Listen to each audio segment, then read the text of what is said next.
إن الحمد لله نحمده ونستعينه ونستغفره ونعوذ بالله من شرور أنفسنا ومن سيئات أعمالنا من يهده الله فلا مضل له ومن يضلله فلا هادي له قال الله تبارك وتعالى في كلامه المجيد والفرقان الحميد أعوذ بالله من الشيطان الرجيم بسم الله الرحمن الرحيم الذي يؤتي ماله يتزكى وما لأحد عنده من نعمة تجزى إلا ابتغاء وجه ربه الأعلى ولسوف يرضى عن أم المؤمنين عائشة الصديقة رضي الله تعالى عنها قالت قال رسول الله صلى الله عليه وسلم لو كنت متخذا خليلا لاتخذت أبا بكر خليلا رواه الإمام الهمام البخاري في صحيحه صدق الله العظيم وبلغنا رسوله النبي الأمي الكريم ونحن على ذلك لمن الشاهدين والشاكرين والحمد لله رب العالمين. معزز دوستو، آج 14 جنوری 2023 بروز ہفتہ ہے اور آپ اور ہم یہاں مرکز اہل سنت والجماعت جامعہ تعلیم الاسلام حنفیہ بلکسر ضلع چکوال میں حضرت مولانا مخلص عبداللہ دامت برکاتہم العالیہ کی دعوت پرخلوص پر جمع ہے. ہمارے محترم بزرگ جناب ظفر صاحب، اللہ تعالیٰ ان کی قبر پہ کروڑوں اربوں رحمت نازل فرمائے. ان کے ایصال ثواب کو بھی ہم مد نظر رکھتے ہوئے اپنا کہنا اور آپ حضرات کا سننا انشاءاللہ وہاں ایصال بھی کریں گے. مزید دعا کریں اللہ پاک ان کی قبر کو جنت کا باغ بنائے، اللہ پاک ان کے آخرت کے منازل مزید اچھے سے اچھے فرما دے. میرے دوستو، حضرت ابو بکر صدیق رضی اللہ تعالی عنہ کا کل آئندہ دن یوم وفات ہے اور حضرت ابو بکر صدیق کے انتقال کو 1431 سال پورے ہو رہے ہیں، کیونکہ 22 جمادی الثانی سن 13 ہجری کو حضرت ابو بکر صدیق رضی اللہ تعالیٰ عنہ کا انتقال ہے اور آج 21 جمادی الثانی سن 1444 ہجری ہے. 44 سے اگر 13 ہم نکال لیں تو پیچھے 31 بنتے ہیں، تو 1431 سال وفات ابو بکر کو پورے ہو رہے ہیں. حضرت ابو بکر صدیق رضی اللہ تعالیٰ عنہ کی شخصیت کے حوالے سے میں 2-4 باتیں آپ کی خدمت میں عرض کرتا ہوں. میرے دوستو، حضرت ابو بکر وہ ہیں جن کی نگرانی اللہ نے بھی کی ہے اور انہی کی نگرانی رسول اللہ صلی اللہ علیہ وسلم نے بھی کی ہے. اللہ تعالیٰ نے ان کی نگرانی کیسے کی ہے اور رسالت مآب علیہ الصلوۃ والسلام ان کی نگرانی کیسے فرمایا کرتے تھے، میں اس پر 2 بنیادی باتیں آپ کی خدمت میں عرض کرتا ہوں. حضرت ابو بکر صدیق وہ ہیں جنہوں نے حالت جاہلیت میں کلمہ پڑھنے سے پہلے بھی کبھی بت کے سامنے سجدہ نہیں کیا. حضرت رسول اللہ صلی اللہ علیہ وسلم کا معاملہ بھی یہی ہے کہ حضور اقدس صلی اللہ علیہ وسلم نے بھی کبھی بت کے سامنے سجدہ نہیں کیا. حضرت ابو بکر صدیق نے بھی حالت جاہلیت میں کبھی شراب نہیں پی، حالانکہ اس وقت شراب پینا کوئی اللہ کی طرف سے حرام بھی نہیں ہوا تھا. شراب پینے کے حرمت کے احکام تو اسلام نازل ہونے کے کئی سال بعد نازل ہوئے ہیں. تو جب حالت جاہلیت تھی، دور جاہلیت کا مطلب حضور پاک کے اعلان نبوت سے پہلے کا دور، اس دور میں بھی ابو بکر نے کبھی شراب نہیں پی، حضور پاک علیہ الصلوۃ والسلام نے بھی نہیں پی. تو اللہ تعالیٰ نے گویا ابو بکر کی ایک خصوصی حفاظت کی ہے. اسی پر میں آپ کی خدمت میں ایک واقعہ پیش کرنے لگا ہوں. یہ حدیث تقریری ہے. حدیث تقریری اس حدیث کو کہتے ہیں جو کوئی شخص رسالت مآب علیہ السلام کے سامنے بات کر دے اور حضور پاک علیہ الصلوۃ والسلام اس پر منع نہ فرمائیں، اس پر خاموش ہو جائیں، وہ حدیث تقریری ہوتی ہے.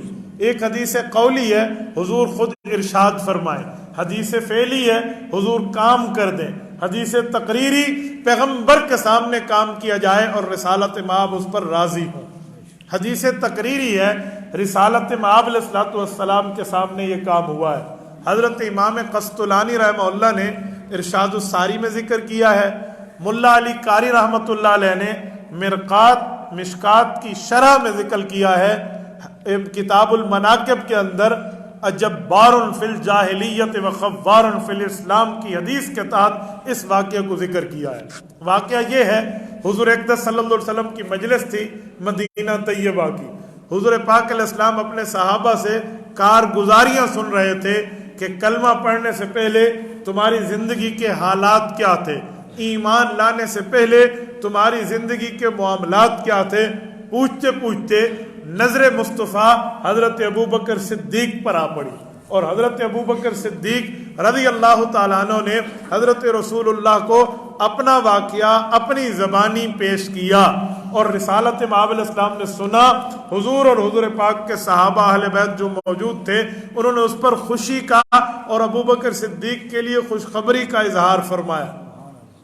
وہ واقعہ یہ ہے، حضرت ابوبکر کہتے ہیں اے اللہ کے رسول، میرے اوپر ایک وقت ایسا آیا ہے جب میں نے اسلام سے بھی پہلے ان جھوٹے بتوں کے ساتھ مقابلہ کیا تھا۔ کہا وہ کیسے؟ تو عرض کرنے لگے یا رسول اللہ، میں بچپن میں بالکل چھوٹی اپنی عمر کی بات کر رہا ہوں، جب میری عمر بالکل چھوٹی تھی تو میرے والد نے میری والدہ کو کہا کہ میرے اس بیٹے کو، حضرت ابوبکر صدیق کے اس وقت جو نام تھے وہ عبد رب الکعبہ اور عتیق تھے۔ عتیق یہ خوشخبری ہوتی تھی کہ یہ بندہ بچ گیا ہے۔ اس وقت ایک بخار ہوتا تھا، اس بخار سے بچے مر جاتے تھے، اس بخار میں ابوبکر صدیق نے وقت گزارا اور بعد میں زندگی پائی، وفات نہیں پائی، تو نام عتیق رکھ دیا گیا کہ اس موت سے آزاد ہو گئے۔ بعد میں اس نام کو حضور پاک نے پسند فرمایا اور یوں فرمایا کہ ابوبکر صرف موت سے تو نہیں بچا بلکہ انت عتیق من النار، جہنم کی آگ سے بھی اللہ نے تجھے بچا لیا۔ تو عتیق لقب تھا عبد رب الکعبہ، کعبہ کے رب کا بندہ، یہ حضرت ابوبکر صدیق کا نام تھا۔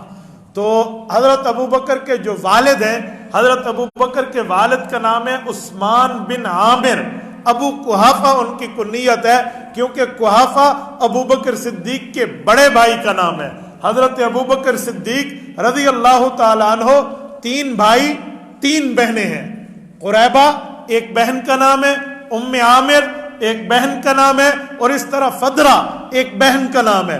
ابوبکر صدیق کی 3 بہنیں اور یہ کل 3 بھائی ہیں۔ عتیق یعنی ابوبکر، معتق اور قحافہ۔ قحافہ بڑا بھائی تھا، اس لیے والد نے اپنی کنیت ابو قحافہ رکھی تھی۔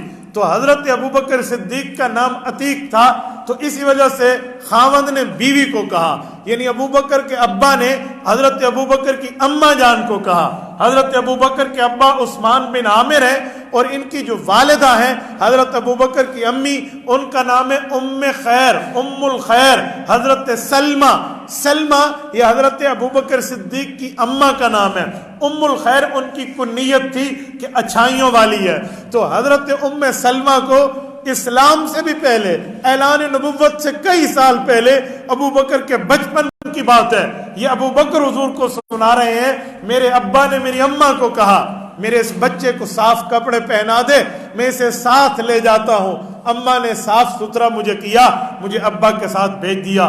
میرا ابا مجھے لے کر معبد خانے میں آیا، جو بت پرستی کی جگہ تھی، جہاں بت پڑے ہوئے تھے، اور مجھے میرے ابا نے تعارف کرایا، بتوں کے ساتھ انٹریکشن کرایا کہ بیٹا آج میں یہاں آتا ہوں، عبادت کرتا ہوں، ان سے مدد مانگتا ہوں، ان کی پرستش کرتا ہوں، کل تمہیں بھی آنا پڑے گا، یہ تمہاری ضرورتیں پوری کریں گے، یہ تمہاری حاجتیں پوری کریں گے، یہ تمہارے معاملات، یعنی اس طرح جیسے بچوں کو سنایا سمجھایا جاتا ہے، یوں انہوں نے تعارف کرایا۔ حضرت ابوبکر کہتے ہیں یا رسول اللہ، میں بچہ تو تھا لیکن میرا اتنا دماغ نے کام کیا، ابا عبادت میں مصروف ہو گئے تو میں نے بت کو دیکھا، میں نے کہا انی جائع فاطعمنی، مجھے بھوک لگی ہے، تو نے میری ضرورتیں تو پوری کرنی ہے، پہلے مجھے کھانا تو کھلا دے، میری کھانے کی ضرورت تو پوری کر دے۔ تو حضرت ابوبکر جب واقعہ سنا رہے تھے، صحابہ حضرت ابوبکر کے چہرے کو دیکھ رہے تھے۔ حضرت ابوبکر نے فرمایا فلم یجبنی یا رسول اللہ، اس نے مجھے کوئی جواب نہیں دیا، تو بت کیا جواب دیتا؟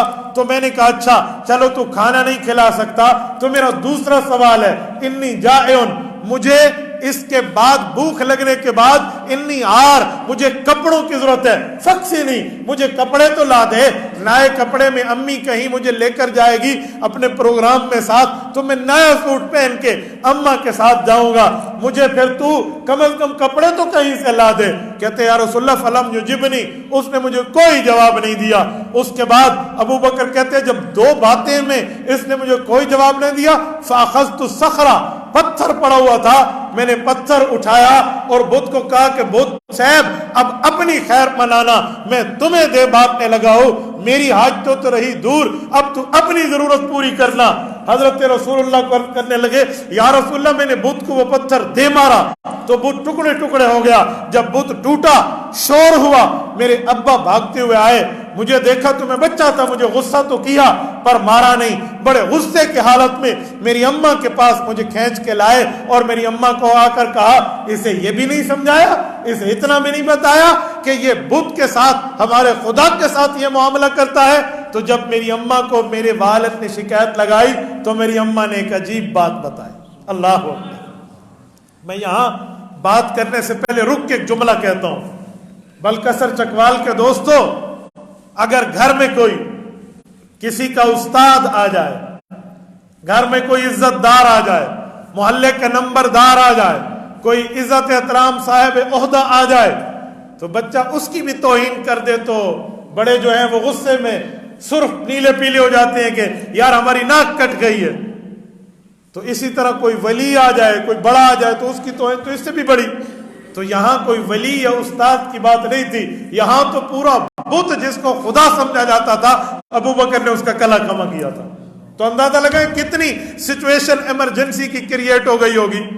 تو حضرت ابو بکر صدیق کی والدہ نے بالکل غصہ نہیں کیا اور ان کے والد کو، اپنے شوہر کو کہا کہ عثمان میں تمہیں ایک بات بتانا شاید بھول گئی تھی۔